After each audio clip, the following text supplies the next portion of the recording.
Diamond Platnumz amekuwa ni moja kati ya msanii ambaye amekuwa akichukua headline kwa kipindi cha hivi karibuni kutokana na namna ambavyo hali imekuwa ikiendelea nchini. Utakumbuka hivi karibuni wadau mbalimbali pia walikuwa wakijitokeza wakizungumza kutokana na baadhi ya watu pia ambao walipoteza maisha kutokana na vifo ambavyo vilijitokeza kwenye vurugu kuanzia Oktoba 29 mwaka wa 2025.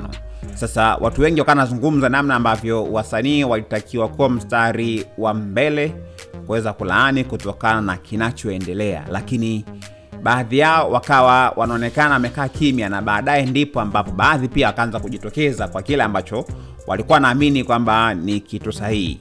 Diamond Platnumz mmoja kati ya wasanii pia ambao alijitokeza na akasema kwamba akatoa pole kwa wale wote pia ambao wameondokewa na wapendwa wao, lakini pia kwa wale pia ambao walikuwa wametangulia mbele za haki.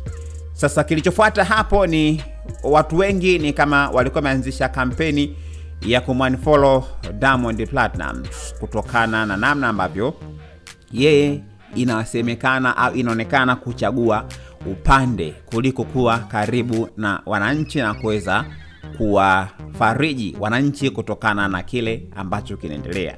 Diamond Platnumz pia mpaka ripoti za mwisho akawa anaonekana amepoteza zaidi ya watu 100,000 kupitia kwenye akaunti yake ya Instagram mpaka jana.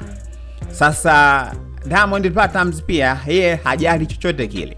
Amekuwa ni moja kati ya mtu pia ambaye amekuwa akiendelea kutoa posti kupitia kwenye sehemu ya Insta story kwenye mtandao wa Instagram akiandika vitu mbalimbali. Miongoni mwa vitu hivyo pia ambavyo msanii huyo ameweza kuandika kwenye Insta story yake hususan kwa siku ya jana, akaandika kuwa msanii wa Tanzania ni kazi sana, na hakuendelea tena, aliishia tu hapo.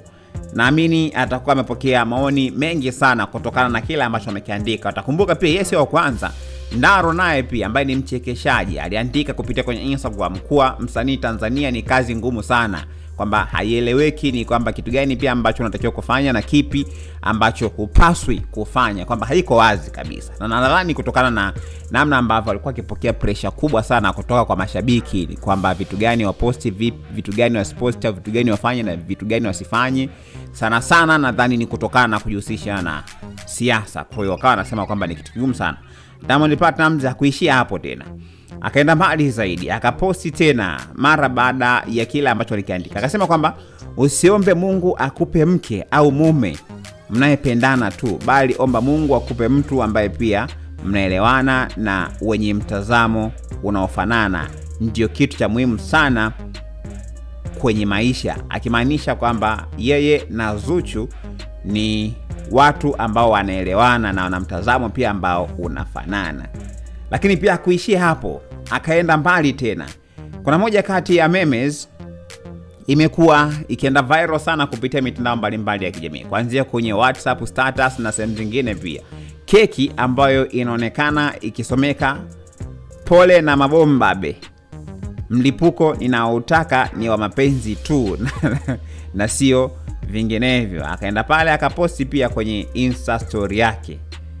Sasa inaonekana ni kama alikuwa ni Zuchu ndo ambaye alikuwa amepost, lakini sasa yeye akaja pale kureply akasema thank you baby, kwa maana kwamba ni kama alikuwa anashukuru kutokana na namna ambavyo Zuchu alikuwa amepost.